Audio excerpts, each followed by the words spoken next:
There we go. Beautiful. All right. So today we are diving into Abya Chapter 2, titled Before the Europeans. Before the Europeans. And the first thing that I will say about that is simply, or urgh, or something like that. There I go. Urgh. This title bothers me a great deal because it implies that there are people just sort of sitting around there waiting for the Europeans to come, and the time is divided between a time before the Europeans and after the Europeans. Now, in certain places, this is probably a true designation. If you were a person living on a Caribbean island, your life changed pretty drastically in the sort of 20 years after the Europeans showed up. And certainly in different parts of the Americas, life did change a lot. In some cases, their lives changed without even the Europeans being there. So if you were in, for example, if you were in the North American plains, you would probably have acquired horses from traders to, the east of you without ever actually seeing Europeans. So your lives were changing in some ways, but not necessarily, you didn't actually see Europeans. And there are other people in the Americas who, didn't necessarily change that much for 100 or 200 years after the Europeans arrived. So, I think sometimes some of you commented that the way we're taught this in school is like you go, you're going along, and then, it describes Native Americans, and then 1492 happens, and then it's like, they're gone. It's like, what? So, I think that's not the way history happened. And it's important for us to kind of understand that it was not just a development of societies before the Europeans, but there were certain processes that were still going on long after the Europeans arrived. And in some ways, the Europeans simply stepped into as well as interrupted. Abya begins here talking about a Paleo-Indian phase, which makes me even angrier. Double urgh here for Paleo-Indians. What is wrong with the phrase calling people Paleo-Indians in the Americas?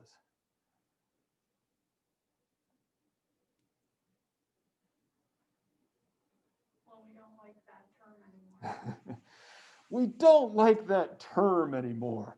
Well, yes. This term comes to us from the fact that Columbus was lost, that he was trying to get to somewhere that he never got to, and he thought that he was, when he hit the Caribbean islands, that he was off the coast of India. Now, I'm not sure, he never actually made it to the mainland, so I'm not sure to what degree he was ever disabused of this notion, but calling people Indians, which, in some ways has been reclaimed by some groups. So I'm not going to say I'm not going to say it's completely illegal, but it does perpetuate the notion of Columbus. And to call people Paleo-Indians, to my mind, kind of doubles it up because, well, paleo means stone. So it's kind of like calling them Stone Age people from India, which really has nothing to do with the people who were coming over into what we now know of as the Americans. We don't like those words anymore.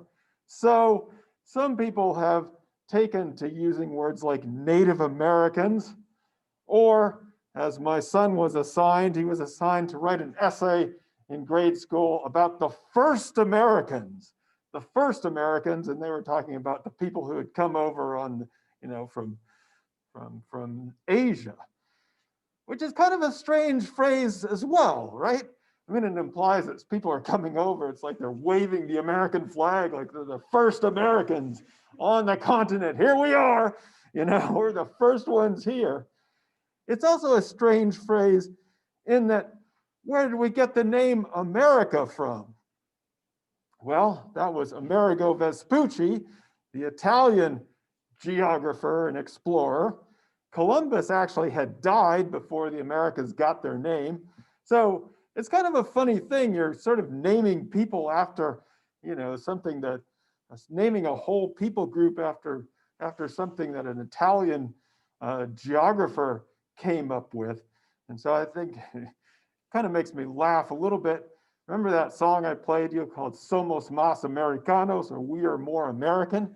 So when we hear it, we're like, ooh, they're sort of appropriating, or they're, speaking out against US colonization.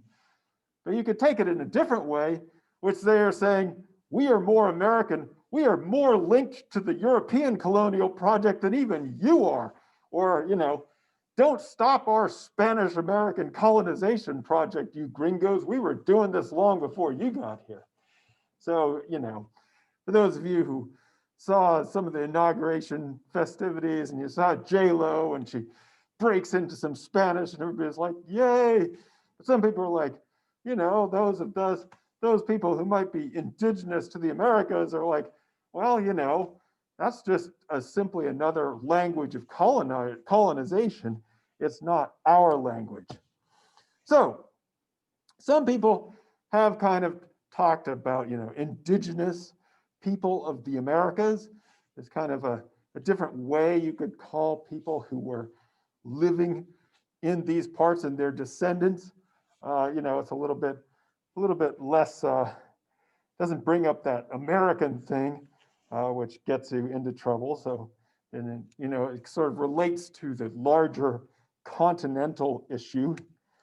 In Canada and in some parts of the United States, people who think of themselves as, or might have thought of themselves as Indian or indigenous or Native Americans, some of them have taken up the phrase First Nations to describe themselves, in the sense that not only were first, we were the first kind of nations that were in these places. In Latin America and in Spanish-speaking Latin America, people might talk about themselves as simply indígenas or indigenous to this place. So I'm bringing up this because, I think that, again, you may hear in your years at Hartwick and as we go along, the idea of decolonization, the idea that, it's sometimes very difficult to get out of the terms and the words and the structures that were imposed upon people. A lot of the people that were in the Americas got named. They didn't even get to name themselves. They were often called things or sort of called words that other people next to them said, oh, those people over there, we call them, the whatever we call them, which might be a derogatory term. So whole peoples got named the things that they didn't even, they never even understood. So I think it's important to sort of try and relocate our vocabulary a little bit. And I gave you this was kind of on the website as a kind of, it's also difficult because in some ways, the people that were in the Americas didn't necessarily have a sense of, the globe, that they inhabited a continent. And I mean, the Europeans and the people in Eurasia also didn't necessarily have a sense of the entire continent. This is something that comes, after the transcontinental voyages. There are some people who believe, so the native or indigenous groups would have names for sort of their territory and the people that they thought of themselves as and the people around them, but they didn't necessarily think of the sort of the continent. There are some people who believe that there are some indigenous groups in Panama, which is, this little part here, where they were sort of able to tell that they were linking together two continents or two mainlands, and that they had a name for the continental reach, which was Abya Yala. And so some people in different parts of Latin America, you'll see different bookstores or references to this as a kind of indigenous term for, there's the Spanish translation, our America. So Abya Yala as a kind of idea of something that was a predating term for the world or the earth. You'll notice here, I got this from a Venezuelan site, and they've simply inverted the map again. And then they just leave out the United States and Canada, which is kind of interesting too, because it's not like there aren't sort of indigenous people there who might want to be included in this. And then they've written this basically in Spanish, right? Somos de acá, we are from here. Again, interesting because it exhibits the challenges of talking about trying to create a movement or a political position for indigenous peoples in a colonized world. What language do you do it in, right? If you have 300 different languages, or maybe even 2 or 3 main indigenous languages, how do you unify these groups? And a lot of times it is using Spanish or English or a French or a European language, because they had to everybody had to know that at some point. So I bring this up as a kind of, just to sort of think about, jar our minds a little bit about, who are we talking about? Where do we get our information? How do we understand the peoples who were here and are here, even to this day, and are in some ways reclaiming a lot of these identities. So I want to talk a little bit about how human beings, people, actually came into the Americas, what time period this was. So in the old days, in some of our textbooks, we imagined that people were coming across a land bridge, hunting. There was an idea that everybody coming into the Americas had a Clovis point technology. So they were hunting big game and they were chasing them across the ice and the land bridge down into the Americas. We now know that probably people were coming into the Americas before that point, probably around 15,000 years ago. So, 2,000 or 3,000 years before we used to think. What's interesting is there certainly was an overland route, but a lot of people have hypothesized that there was also a coastal migration route, which is to say they were using sea craft to kind of go down the coast. And you can go down the coast using sea craft quite a bit faster than overland, of course. And one of the best pieces of evidence for the necessity of a coastal migration route is that in Monte Verde and some of these other sites in South America, artifacts show up tantalizingly earlier, like 14 to 15,000 years ago. So the question is, how did they get to South America so fast? A lot of people have said it would have to be via the coast. And then from the coast, you could more rapidly go inland from there.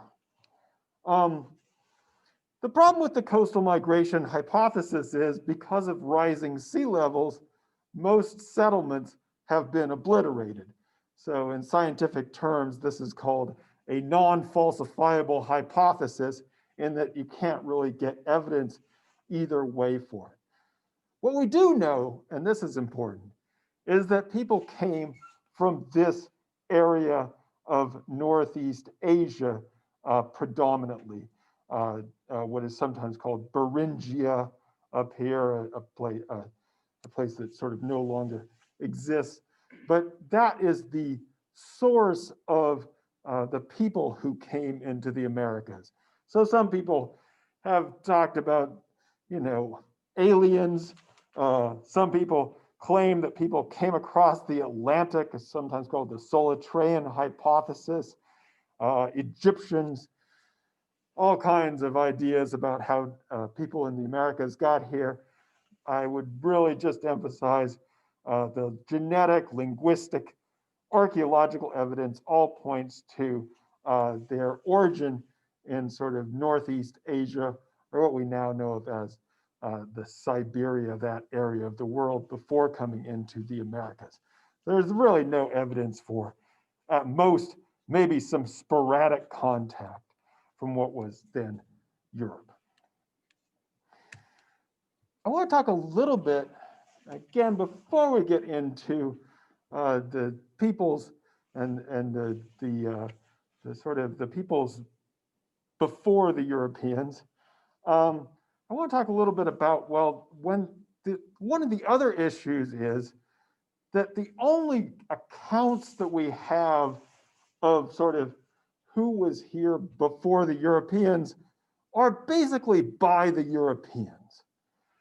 That is to say that in terms of writing systems, and we'll later talk about different things that they used for accounting, there really wasn't the same sort of written account that they could use in order to document history before the Europeans. So this is an extreme difficulty because we only have the accounts of people who showed up not with the intention of understanding necessarily or studying the people they were encountering.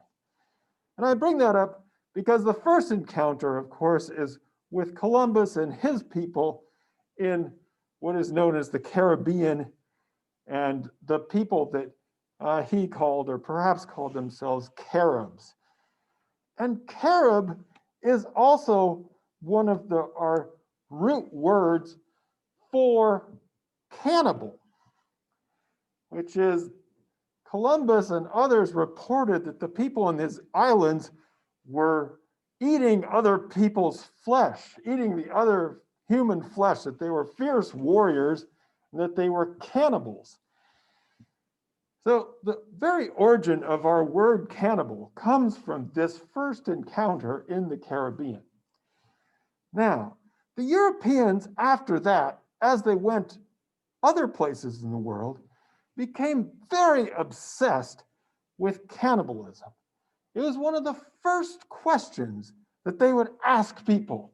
They would want to know, are you cannibals? Will you eat me? Basically. But they run into a little bit of a difficulty here. It's going to be hard to do since we're all masked up, but we're going to try. How do you ask someone if they are a cannibal if you can't speak their language? Aha! Very good, Brendan. Brendan has just given us the mimed version of cannibalism. You point at the person and you make some sort of eat yourself gesture. That's all we can do. That's the best we can do, in fact. If you do that to me, what am I going to think about you?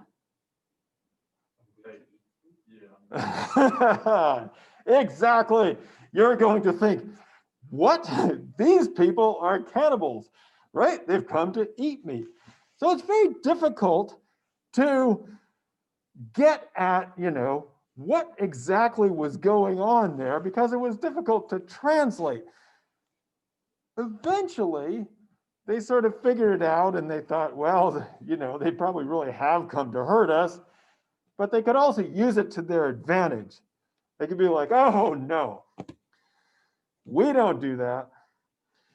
But those guys down the road, over the mountain, that's what they do. They're very bad. Go get them. It's basically one of the strategies that you could use to sort of deter the Europeans and keep them on the move. And so if you read back in a lot of these accounts, remember, there were no anthropologists around. There were no people there that were just coming to try and figure out the language. And so if you think about these accounts and when you read about them, it's often like, oh, the people here tell us that they aren't cannibals, but that over the mountain or that 50 years ago, or, it's often about Now, I'm not saying there were never people who ate other people's flesh. There have from time to time. It's just you really have to take those accounts with a grain of salt. So the thing is that cannibalism became a powerful justification for why the Europeans were mandated to conquer people and make them into Christians instead. But at the same time, people used it to manipulate. Like I said, they use it to sort of try and send people down the road, or you could also use it to frighten people off. Say, hey, you don't want to come here. We're cannibals. We'll kill you. So, it's a powerful idea. I'll just, one of the anthropologists that I've used to sort of think about this is in the South Seas, not the Americas, but Gananath Obeyesekere, who actually talks about, this obsession that the Europeans had with cannibalism and how it sort of got mistranslated and then became, in some ways, was a myth that sort of perpetuated itself. Now, I bring this up because, again, it's very difficult to get into what was going on before the Europeans without accessing and reading European sources and the kinds of things that the Europeans were obsessed with. And it relates to something also that Sanabria talks about and that one of you noted. It's always a cool thing to talk about, which is human sacrifice and, the ways in which the Aztecs and the Inca and other people in this area were, potentially sacrificing humans. Human sacrifice, or the idea of human sacrifice, like cannibalism, was something the Europeans were really obsessed with. I mean, still to this day, people get really, why not, right? But, this was an obsession. It was used often to justify, okay, hey, these people are pagans. They sacrifice people in a bloody way. We have to conquer them. We have to Christianize them. We have to, to conquer them. And so when you hear about, for example, the Aztecs or the Incas, you have to remember that this is being read through a European lens in which they were sort of puzzled by what they were seeing. There were no anthropologists, there were no sociologists, there were no historians on board to sort of figure out what was going on. Now, at the time, if we rewind 500 or 600 years ago, the European criminal justice system was not exactly, I don't know, they'd regularly hang people, draw and quarter them, do all kinds of gory stuff to criminals. The Crusades, not exactly a bloodless conflict. We'll talk about the Reconquista, or the how Spain, the people who would later call themselves Spaniards, reconquered their territory from Islam. So the Europeans at the time were hardly kind of pleasant, non-violent types. So you have to sort of keep that in mind when you're thinking about what was going on. All that said, when you think about some of the things the Aztecs especially were doing, it was pretty intense, ripping, beating hearts out of people in order to make the sun go round, apparently, at some sort of the temples. And, people get really into that. I guess I would say, again, you have to it's very difficult to know what exactly was going on. There are some people, I was just reading this today because, there's some people that believe that it wasn't necessarily all about human sacrifices, that the Aztecs didn't actually want to kill people in combat. What they would do in combat is try to do a hand-to-hand combat and capture people. Later, they wouldn't necessarily kill all of them, but they might kill some of them in this form of sacrifice. So they wouldn't kill people in a war. So if you sort of added up the total casualties in a war, it may have been less. Now, I don't know if that makes it any better, but it does kind of change the calculus a little bit. Were they simply sort of killing people that would have been killed on a battlefield? So, human sacrifice, of course, you know, if you are fighting somebody who is going to capture you and you think is going to then rip your heart out in a temple somewhere, that's a pretty intimidating and scary thing to be doing.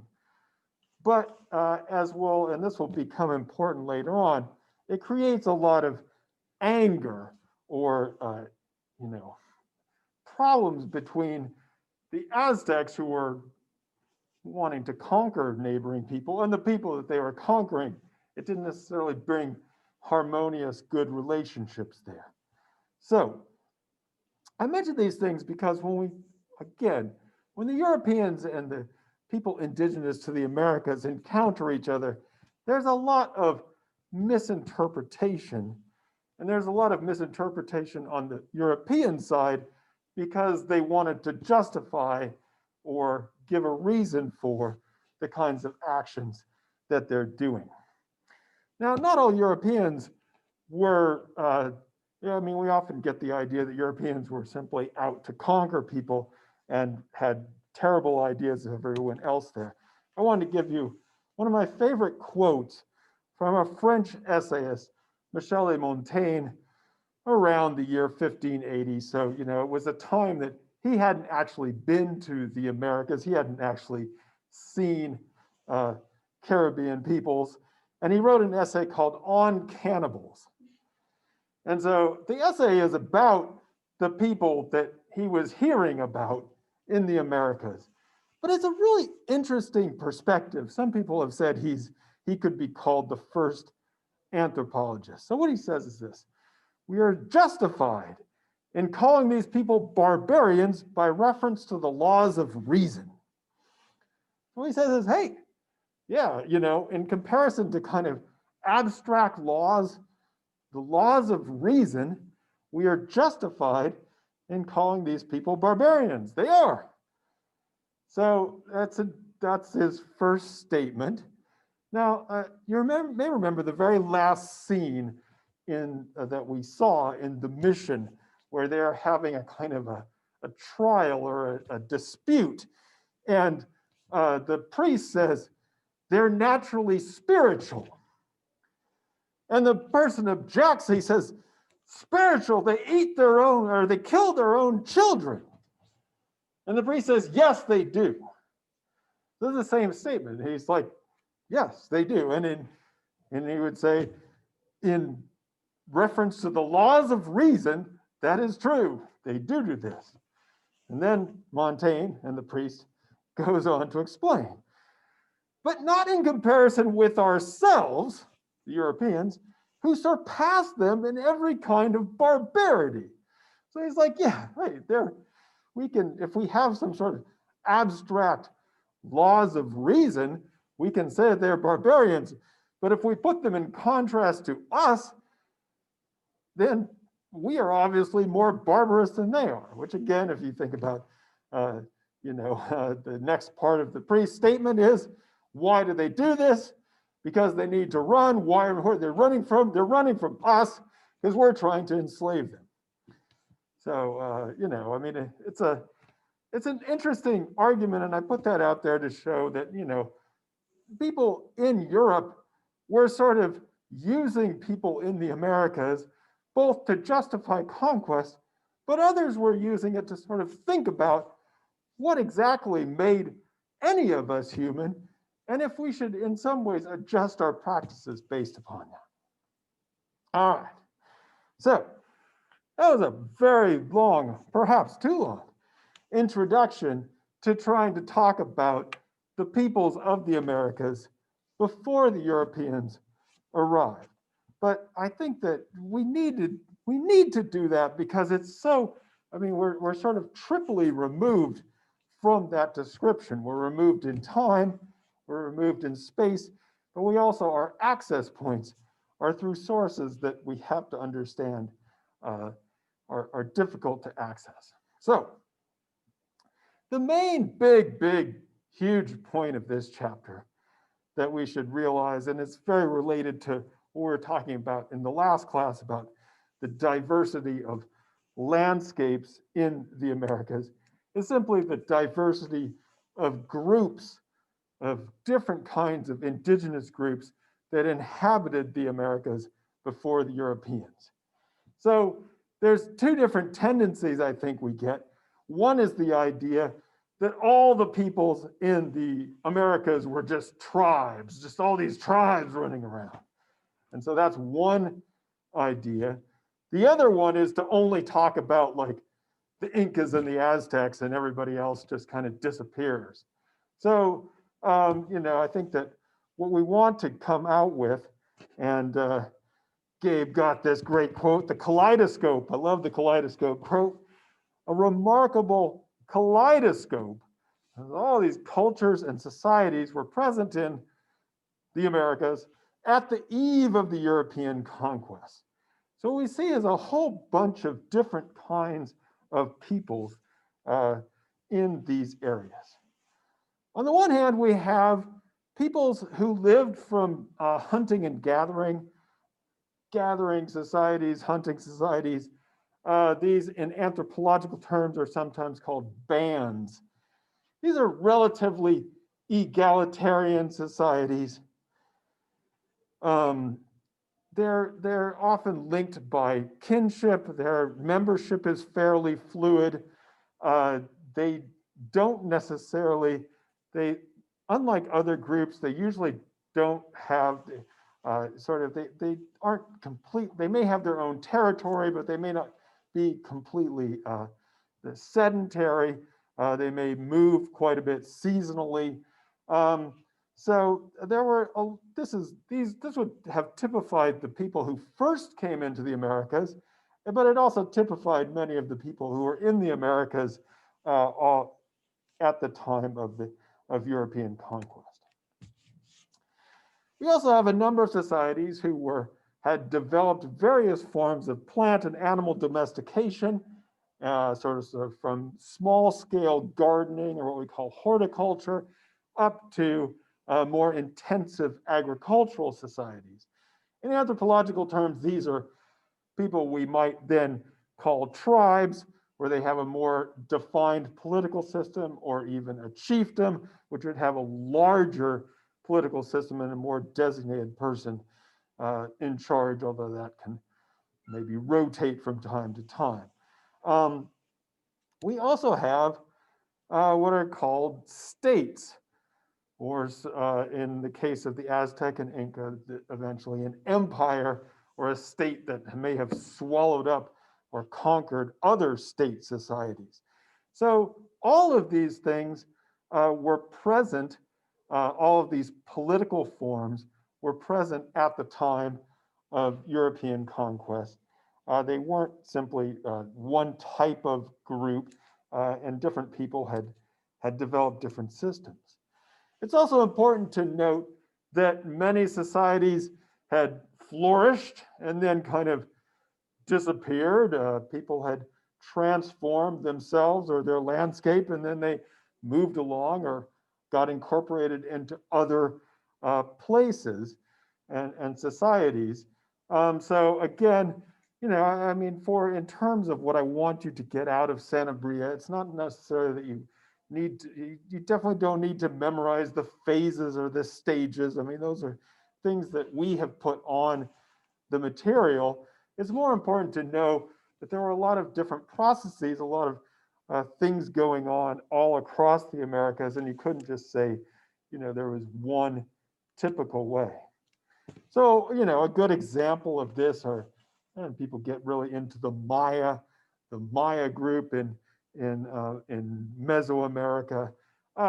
Great technical achievements, great empire, urban forms, life. They sort of rise up and then they kind of disappear. And so there are all these books about, the fall of the Maya, what caused the fall of the Maya Empire. again, it's important to understand that it's, people are transformed. So there was an empire that was very urban and very concentrated, and that empire declined. But if you think about, today, there's still, millions of people who speak languages that are derived from the Maya. So, I mean, it's sometimes weird to talk about, well, they disappeared or they fell or they're gone, because, people transform and move along. And in some ways, there's still a legacy of being Maya, which can be found in the languages that exist to this day. In terms of what was going on, again, before the Europeans arrived, it's important to understand that the whole landscape of the Americas, every landscape that we see, had been already shaped by the people who had been living in it for thousands of years. And a lot of things they did to the landscape, or they transformed that world in ways that we don't today understand. There's an interesting book that was written by Charles Mann. It was called 1491. And he really goes into various places in the Americas which were transformed ecologically by the indigenous inhabitants. And once the Europeans came in and displaced those indigenous inhabitants, those ecologies kind of crumbled and were disrupted. And so it turned out that the people who were in those areas had been actively sort of managing those places.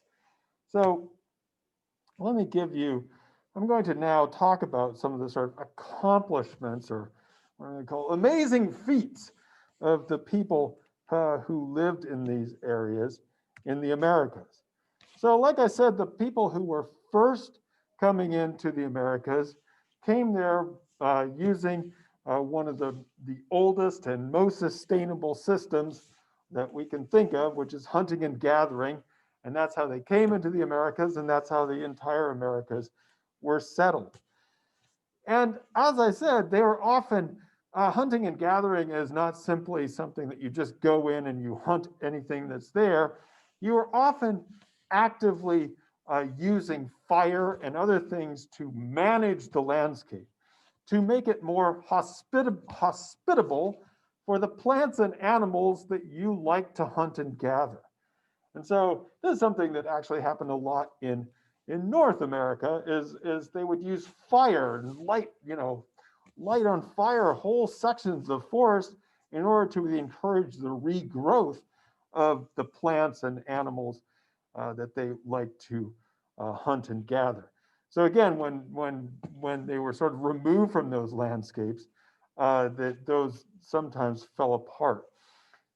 There's one of the points that Charles Mann makes is that even in places that are known as sort of rainforest, or the Amazon, which is seen as this place that is untouched by humans. In fact, humans lived throughout the Amazon region and shaped it in ways that we don't entirely understand. Now, I say this, and I really want to emphasize that later on in the mission, in the part we'll watch for today, they take the priest up into into above the falls, and he says it's like the Garden of Eden. And so the idea, and the Europeans were always talking about, it's like the Garden of Eden. It's like the natural landscape. It's this beautiful place that is untouched by human hands. And that was always baloney. There were people living in these places who were vitally important to sort of transforming them and making them into the places that they were.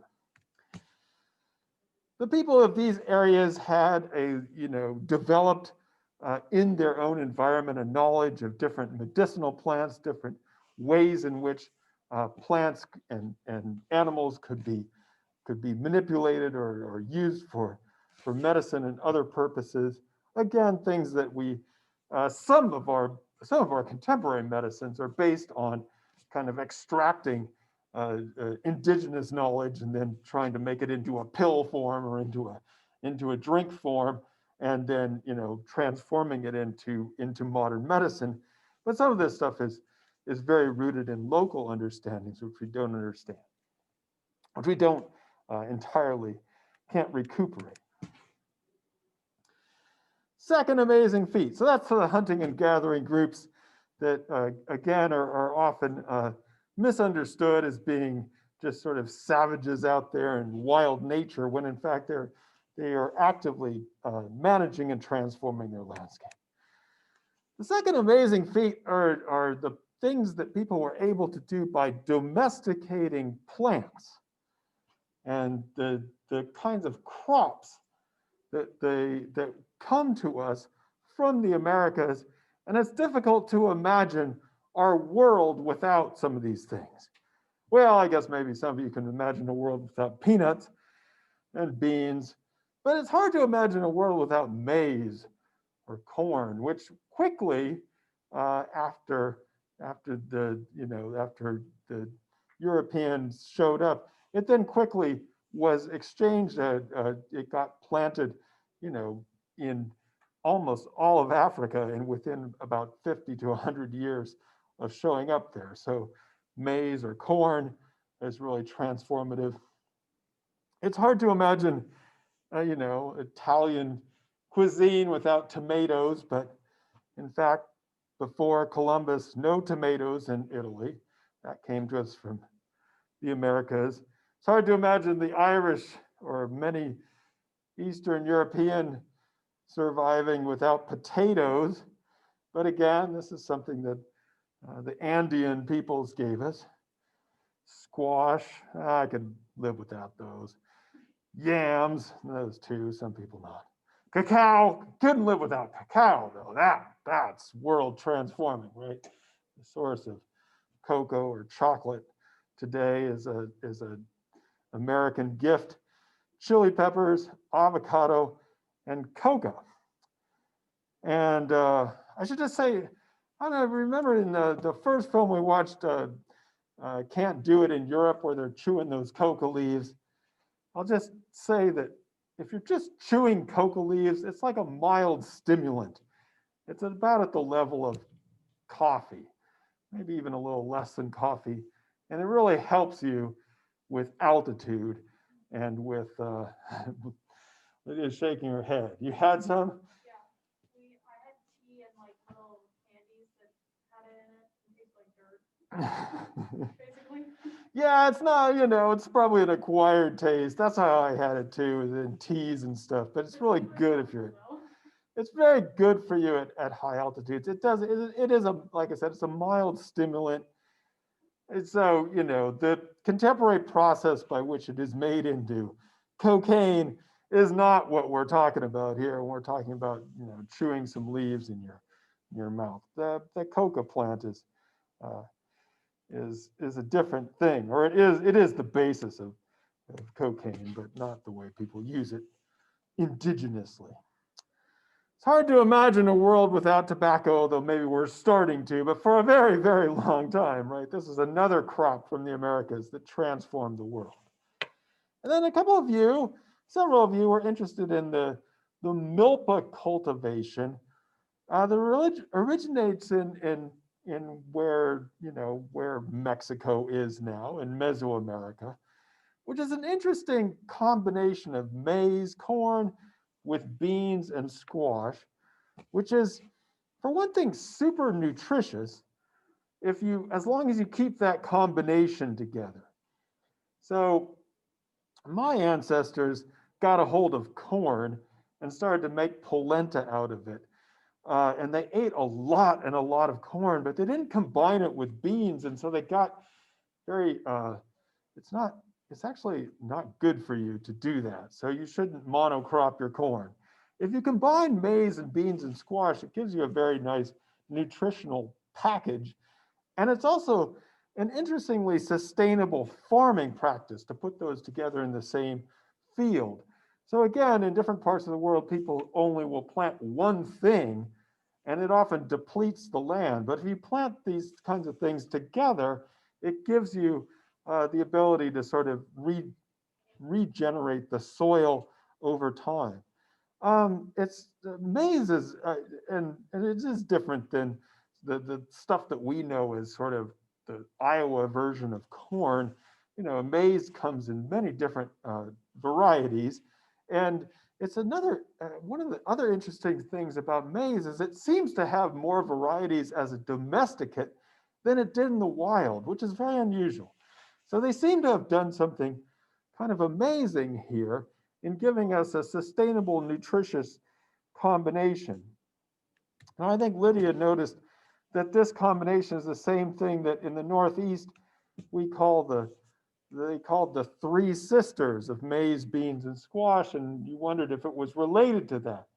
And it is related to that. In fact, the origin of all that stuff is Mesoamerica. It was slowly pushed north.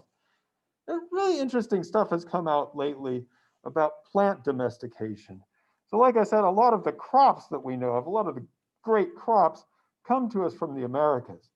Now, in the Northeast, basically, there was an independent center of plant domestication, and they did have some squashes, but the only other things they had in that area were sunflower, marsh elder, and chinopods, which you probably haven't heard of, because they're not that, you don't produce very much.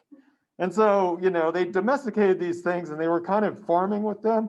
But once the other stuff showed up from Mesoamerica, they're like, that's good. We're good. We're going to switch it out here. Yeah, Brendan. I just got to ask something. What is foxnut? Well, I have no idea. Where is foxnut? In Asia or China. There you go. I have no idea. And I guess I would encourage you to look into that. What else? No, I mean, you don't have to do that right now. But I'll just say is this. What it illustrates is that people in all different parts of the world were trying to domesticate things that were in their environment. And so it was like, that's why it isn't that there was, you know, the Mesoamerica had some native varieties that they were able to transform into domesticated maize. And then they slowly pushed that northward, and people would adopt that to their own climate. But they didn't have certain things that, you know, they weren't able to make rice or wheat or those kinds of things. They just weren't available in their environment. So, you know, I don't know what those other things are. I've already forgotten what they are because, you know, they're not that sort of globally important. But so there were different independent areas of plant domestication. Then people started trading these things around. Now, I think Sanabria also mentions, he says they also domesticated animals, alpacas, llamas, and guinea pigs, cuyes, in the Andes, ducks, turkeys, and dogs in Mesoamerica. Now, that's an interesting list of animals.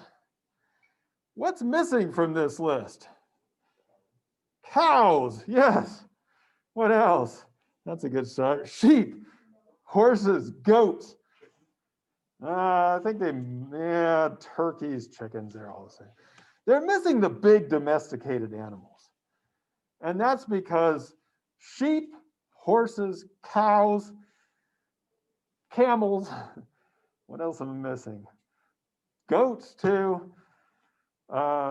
They all come, they were all domesticated, many of them in what we now know of as the Middle East, but then were spread around.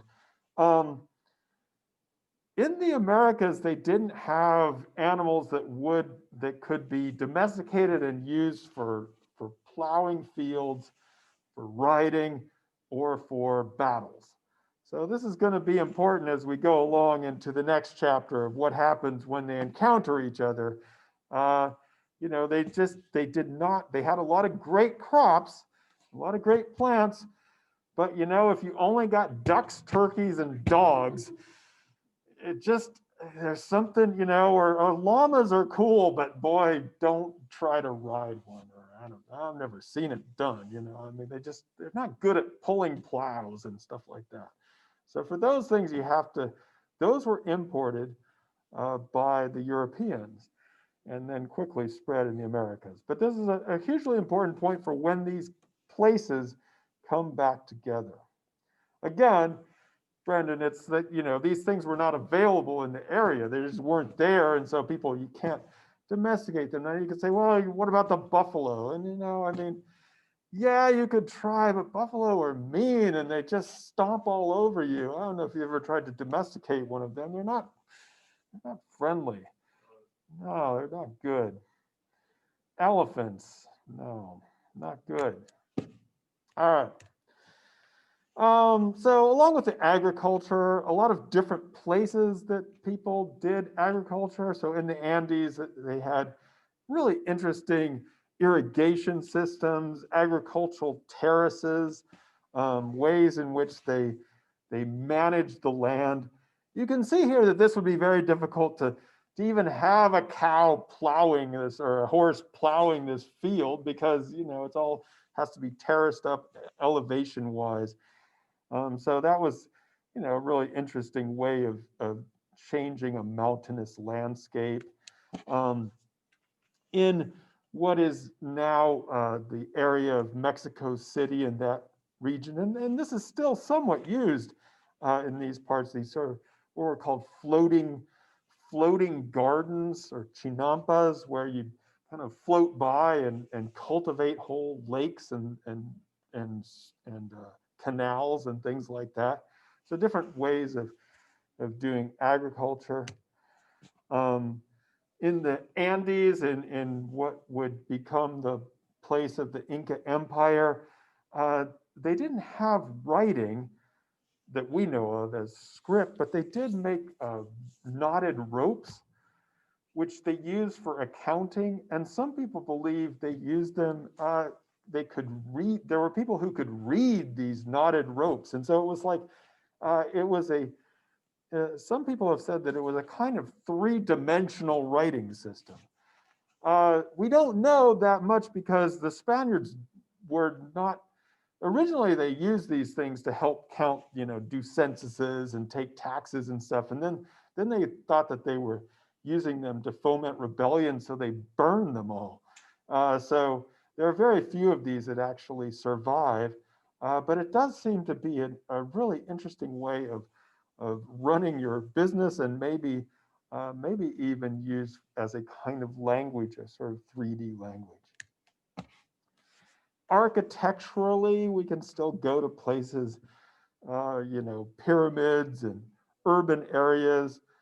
This was a site, Teotihuacan, that I think predated the Aztecs by 600 years.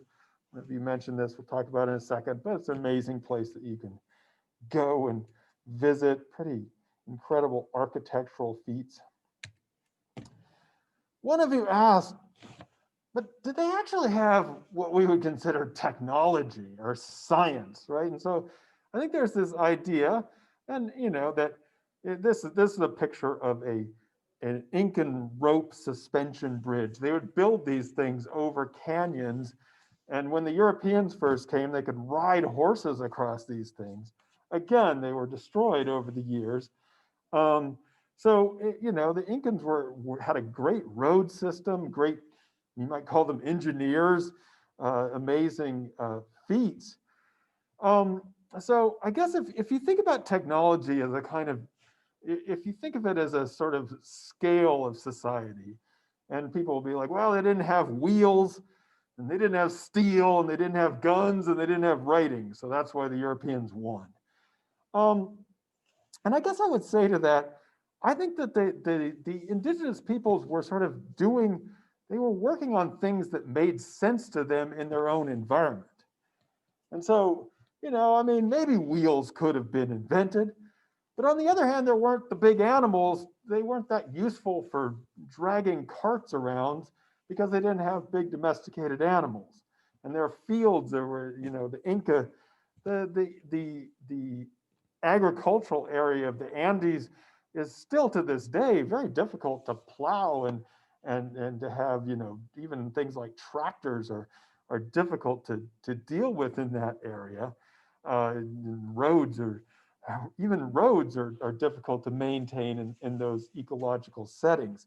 So a lot of the technologies, I would say, or the techniques that people had in the Americas were simply incomprehensible to the Europeans. They were not living in the same world. They didn't have the same needs, and so it isn't necessarily that people were on a single scale. There were lots of things that they were doing, like the kibu system or the crop nutrition, but they didn't have the same issues. All across Eurasia, so Europe and Asia, they were kind of in an arms race against each other. And that's why you have the development of guns and gunpowder and steel, because they'd be these armed kingdoms fighting each other. In the Americas, well, actually, one of you asked if there were battles. There were definitely battles and there were definitely wars, but they were really these sort of large empires that rose up, but didn't sort of fight each other in a sustained way over time.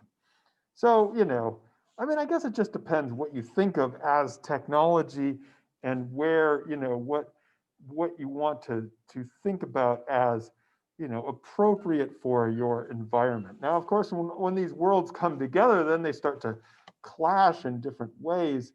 But I would say that they simply had different aims and different environments for the technologies they were using. All right, I want to talk a little bit about the two main empires that the Europeans would encounter as they came into the mainland. So we've talked about gathering and hunting and various peoples, tribes and chiefdoms and agriculture and things like that. There were two huge empires at the time that the Europeans were sort of stunned by. Both of these, so the Aztecs in what is now Mexico, the Inca in what is now basically Peru, but all throughout the Andes, both of these sort of came up fairly quickly. They reached their height in less than 100 years. So when the Europeans came, and the first conquistadores came in, these were fairly new empires. They were big and they were impressive, but they were also fairly new. They had recently consolidated their rule. Now, both of these empires were the result of what had already been brewing in these places. So different states, different empires, different peoples had already come and gone during that time. And sort of one of the things that both the Aztecs and the Incas were really smart about is they would appropriate the religious symbols or the architecture of other peoples before them and sort of work them into their own mythology. So one of you asked, well, why would you want to draw on a monument from 600 years ago like Teotihuacan? Well, as you just saw, if you could convince people that this was your precursor, that something that had been done and was still visible from 600 years ago was like, oh yeah, that's us, that led up to us. That's a very powerful thing to be able to do. And so that's one of the things that they were really smart about, was kind of gathering these other accomplishments and incorporating them into their world. Kind of like, I don't know, does this make sense? Like Christmas trees, like they're not in the Bible, but it got a good ceremony there, we'll appropriate it for us. So they also expanded with the military. So, they were definitely battling other people. They had fearsome armies, and they were using those to consolidate larger empires. The Inca in particular were very good at, they'd conquer people, and then they'd move them around. They'd move them into a whole different place. And they'd teach them how to speak their language, which was Quechua. And so in some ways, the Inca Empire was more linguistically unified than even a place like Spain was at the time, where they spoke kind of different little dialects. Well, to this day, Spain is not a linguistically unified country. So, it was one of their techniques of trying to consolidate the empire. Now, the Aztecs, as we know, as we talked about earlier on, they were not very nice, how to say, when they conquered people and then sacrificed some of them and killed them in a temple. Didn't make them happy, and they exacted a lot of tribute. So when Cortez, that's the person who's credited with the fall of the Aztec Empire, when Cortez showed up, there were a lot of people who were like, yeah, let's go get those Aztecs. We'll join you. We're mad at them. So they had sort of enemies already. The Inca were also not, they perhaps had some more success at consolidating some of their groups, but they were, they had enemies, especially to the north.